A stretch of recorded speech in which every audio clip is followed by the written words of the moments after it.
the Mustang is banned from being at SEMA this year. I'm pretty upset because there was still a fighting chance that we were gonna make it, and honestly, I thought it would pull through. Somewhere between the showroom and your driveway, something strange happens. The car becomes yours, but not completely. Big car brands are quietly fighting back against YouTubers who rebuild, customize, and expose their vehicles. Not even Mat Armstrong, after spending millions reviving a wrecked Bugatti, escaped this battle. Software, trademarks, parts, and permissions have become the new battleground of ownership. So who really controls the car in your garage, and what happens when a creator pushes a brand too far? The Tesla you own, but Tesla still controls.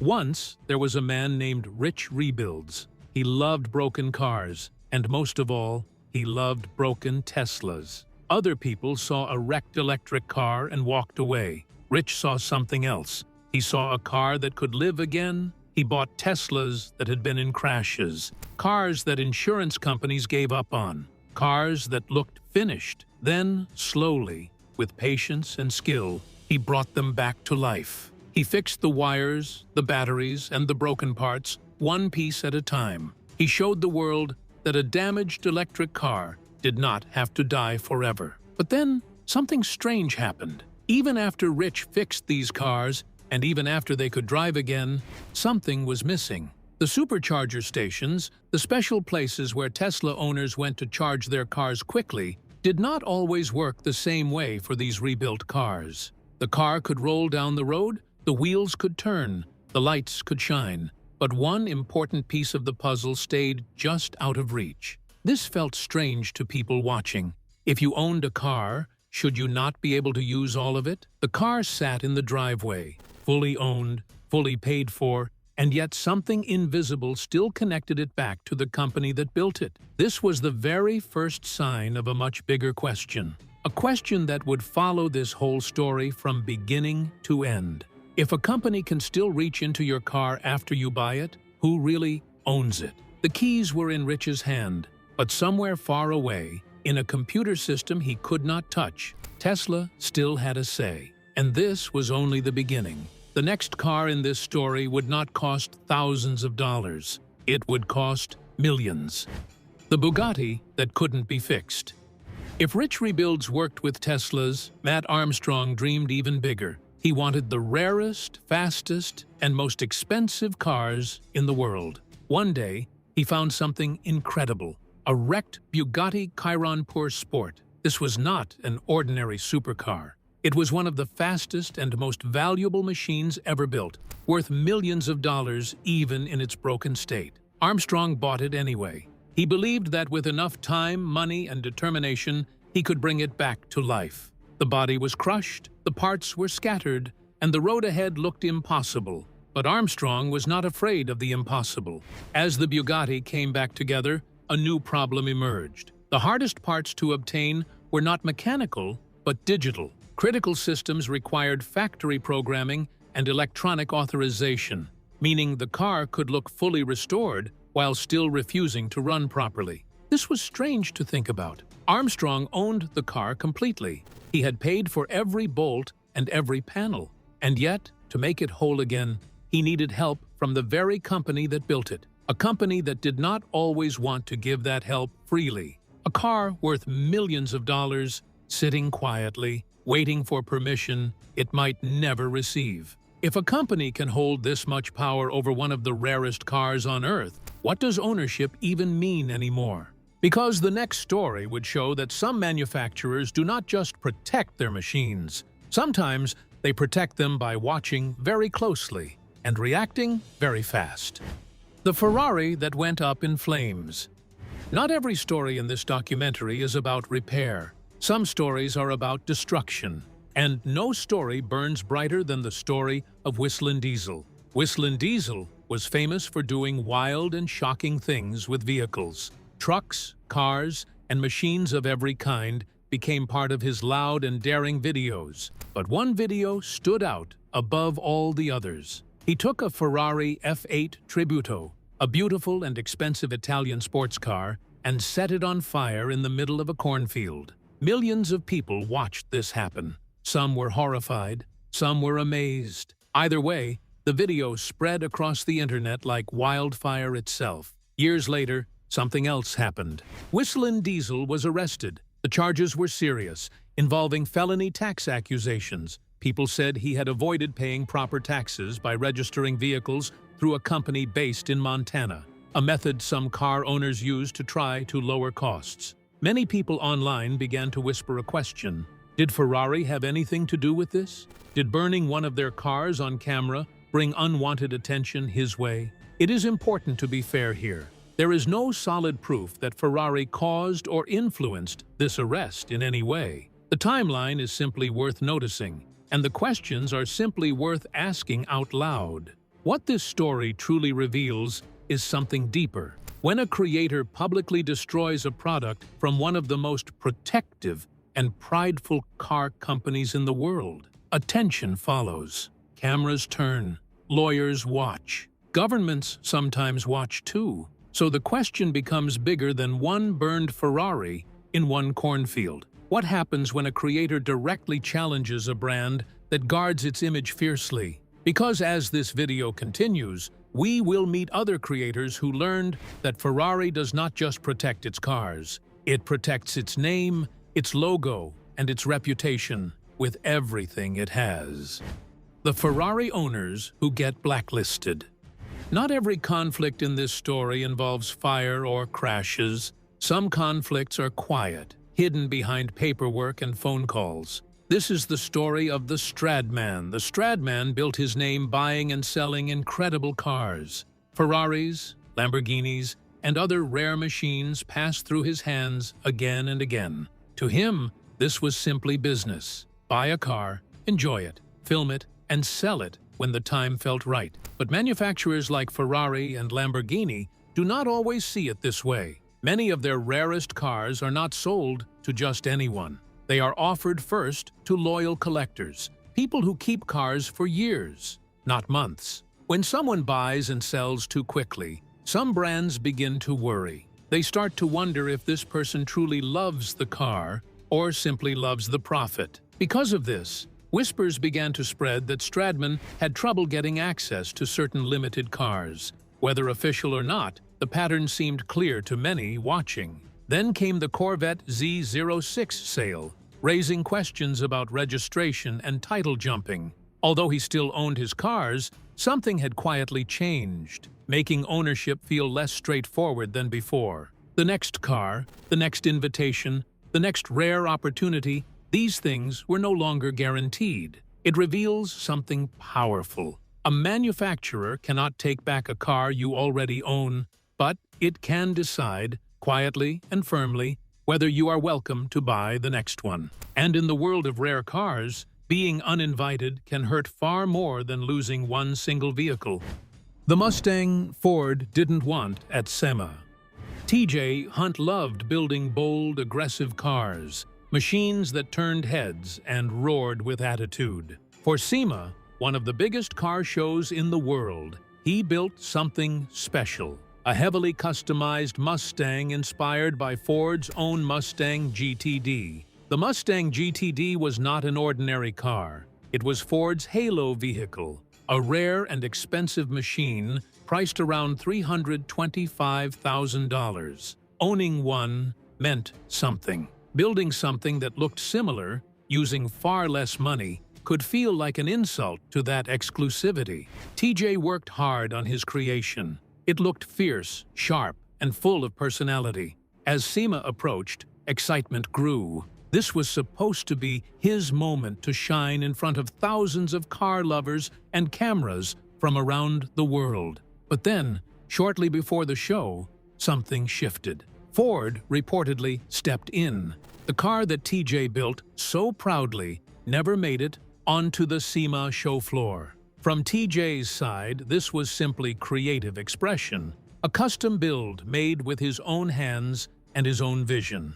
From Ford's side, the resemblance to their expensive Halo car may have felt like a threat to something they worked hard to protect: exclusivity, value, and brand image. This created a heavy question. If someone builds their own version of a car, Inspired by a manufacturer's design, does the manufacturer have the right to stop it? Where does inspiration end and infringement begin? The Mustang did not disappear because it broke down or crashed. It disappeared because of paperwork, pressure, and protection of a brand's image. This raises something we shall return to again.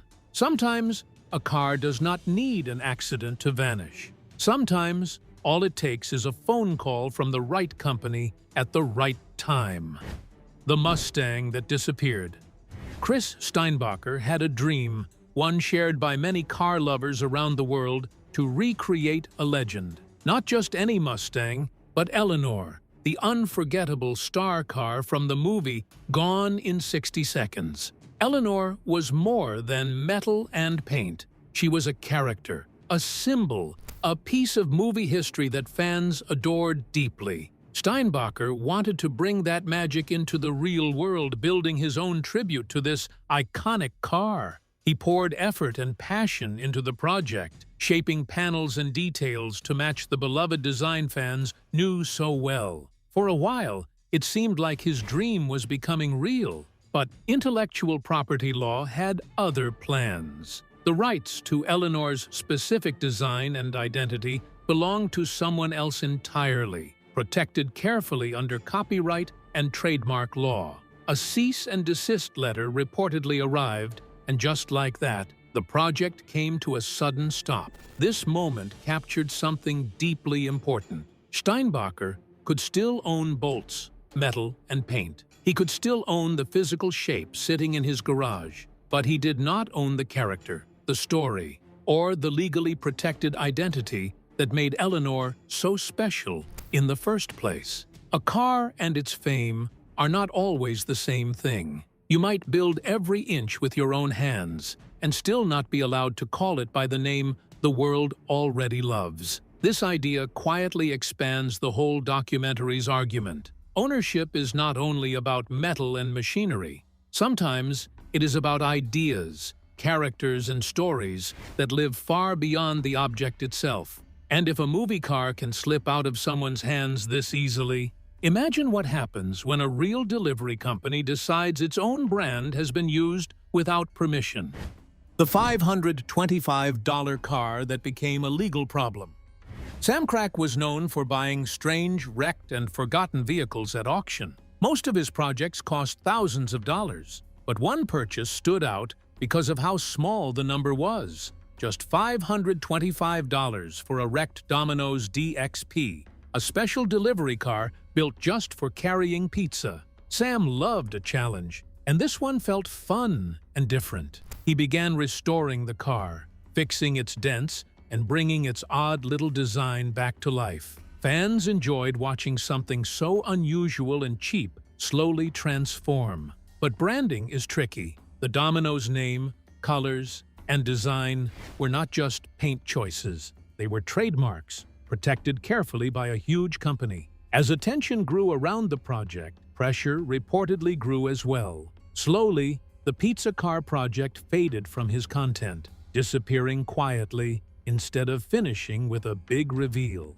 Sam's other work also revealed something interesting. He often showed how expensive exotic car parts secretly matched cheaper, everyday car parts underneath. This peeled back the curtain on how much manufacturers rely on image and price, not just rare engineering. If a $525 car, one of the cheapest vehicles in this entire video, could still run into corporate walls, it shows that the biggest problems are not about horsepower or money. They are about protecting the picture a brand wants the world to see, no matter how small the car may be.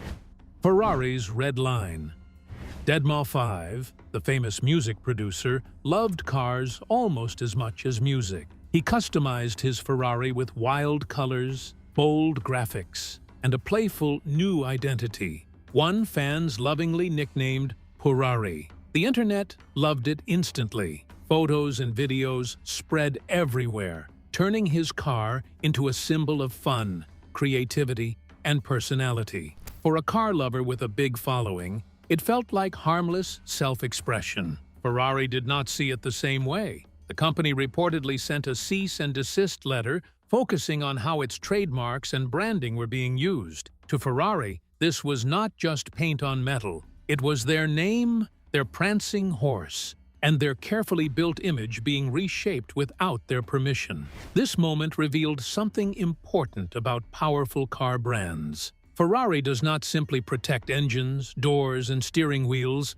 it protects the deeper meaning behind its badge. The feeling people get when they see that red color and hear that name spoken aloud. Deadmau5 owned the car itself completely. He could paint it, drive it, and enjoy it. But when it came to using Ferrari's actual branding and trademarked identity, the company drew a firm and serious line. This adds another piece to the bigger puzzle. Even personality and humor can bump against powerful legal walls when a world-famous brand feels its image is at stake. And if paint and nicknames can cause this much trouble, imagine what happens when it is not a logo at risk, but the very software a car needs just to turn on.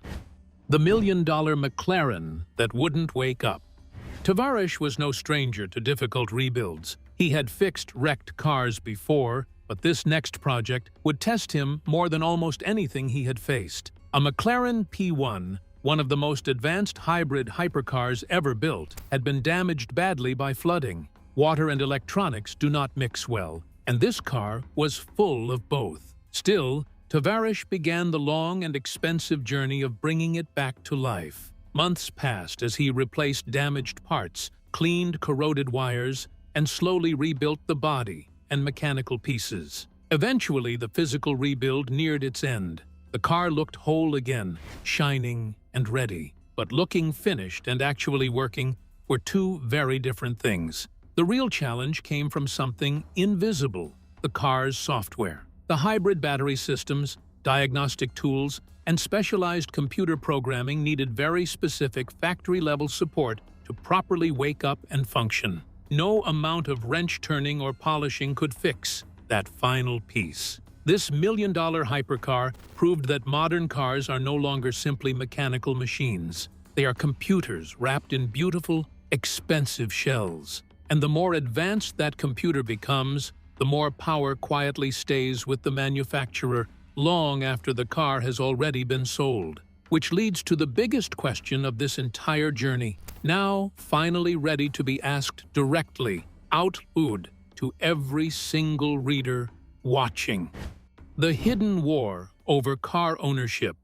Now it is time to step back and look at the bigger picture. Every story so far has pointed toward one quiet battle playing out across the whole car world. On one side stand the manufacturers. They say they are protecting important things: safety, reliability, intellectual property, brand identity, customer experience, and cybersecurity. These are not small concerns. A car that fails could hurt someone badly. A stolen design could damage years of hard work. On the other side stand the creators and everyday owners. They ask for the right to repair their own machines, freedom to modify what they own, access to replacement parts, access to diagnostic tools, the right to rebuild damaged vehicles, and greater control over the software running inside their own property. Neither side is simply right or simply wrong. Manufacturers are not villains, and creators are not innocent heroes. Both sides carry real, honest concerns worth listening to carefully and fairly. But something has quietly changed the balance of power, technology itself. As cars become smarter, manufacturers gain more invisible control long after the sale is finished. But the most important question of all, still waiting to be answered: who really owns your car? Now it is time to bring every story together. Tesla showed how software can quietly influence what a car is allowed to do. Bugatti showed how hard it can be to restore a modern hypercar without factory support. Whistling Diesel showed what happens when a creator publicly clashes with a powerful brand. The Stradman showed that manufacturers can control access to future cars, even ones you have not bought yet. TJ Hunt and the SEMA Mustang story showed the true power of intellectual property. Samcrack showed how branding and pressure can affect even small, unusual builds. Deadmau5 showed how fiercely Ferrari protects its identity. And Tavarish showed how software can stand between a finished rebuild and the moment a car truly comes alive. So we return to the question we began with. When you buy a car, do you really own it? The future of ownership may not be decided by who holds the keys. It may be decided by who controls the software, the parts, the servers, the trademarks, and the hidden systems that make a car truly work. And if someone else still holds those things, perhaps the real question was never whether you own the car. Perhaps it was always how much of it truly belongs to you. Thanks for watching. If you enjoyed this story, don't forget to like, subscribe, and comment your thoughts below.